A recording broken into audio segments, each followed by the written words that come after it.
السلام علیکم ورحمۃ اللہ وبرکاتہ۔ نماز کا سبق کا جو ہم نے سلسلہ شروع کر رکھا ہے، گزشتہ سبق کے اندر ہم نے پڑھا تھا اہدنا الصراط المستقیم۔ سورۃ الفاتحہ کی اس آیت کے بعد جو نیکسٹ آیت ہے وہ ہے صراط الذین انعمت علیہم۔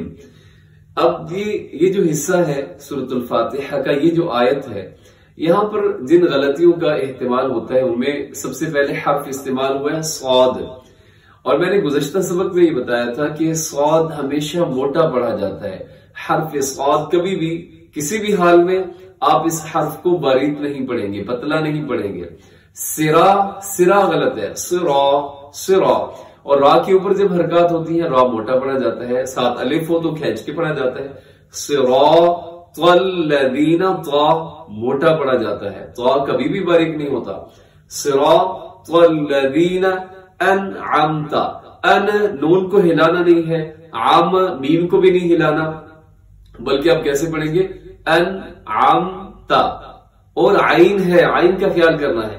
انعمتا، امتا یہاں حمزہ بن جائے گا، تو انعمتا، تا کو لمبا بھی نہیں کرنا، انعمتا۔ پھر سن لیجیے صراط الذین انعمت، آگے ہے علیہم، لوگ پڑھ دیتے ہیں علیہم، علیہ نہیں ہے بلکہ یہ پڑھ دیتے علیہم، حمزہ عین کی پھر یہاں پہ مسئلہ بن جاتا ہے، تو علیہم، صراط الذین انعمت علیہم۔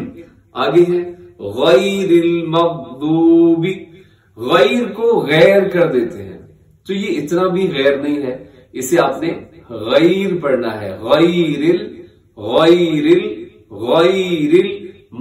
غیر کو ہلانا نہیں ہے، مغ یہ ہل گیا ہے، مغضوبی لمبا کر کے حرف ضاد کو اپنے ادا کرنا ہے، کیونکہ واو سے پہلے، واو ساکن سے پہلے جب کوئی پیش والا حرف آ جائے تو اس کو لمبا کرتے ہیں، اسے واو مدہ کہتے ہیں۔ مغضوبی علیہم، مغضوبے نہیں پڑھنا، اس کو بھی عام طور پہ مجہول کر دیتے ہیں۔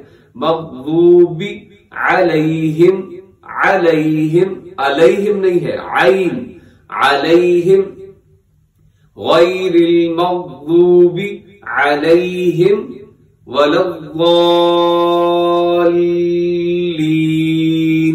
حرف ضاد ہے، اس کو آپ نے موٹا پڑھنا ہے، ہر صورت میں موٹا پڑھا جاتا ہے، اور اس کے اوپر مد ہے اور بڑی مد ہے، آپ نے اس کو کھینچ کے پڑھنا ہے، لمبا کر کے پڑھنا ہے، اور لام کے اوپر تشدید ہے، جس حرف کے اوپر شد آ جاتی ہے اس پہ تھوڑا سا رک کے اس کو ادا کیا جاتا ہے، کیونکہ شد جس حرف کے اوپر ہوتی ہے اس کا مطلب یہ ہوتا ہے کہ ہاں نیچے ایک حرف نہیں بلکہ دو ہے۔ ضالین۔ تو یہاں تک ہمارا سورۃ الفاتحہ کا سبق ہے، یہ سبق ہمارا مکمل ہوا۔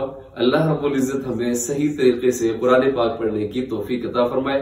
اب نیکسٹ ہمارے سبق میں انشاءاللہ العزیز سورہ اخلاص اور اس کے اندر جو ممکنہ غلطیاں ہیں اس کے حوالے سے بات کریں گے۔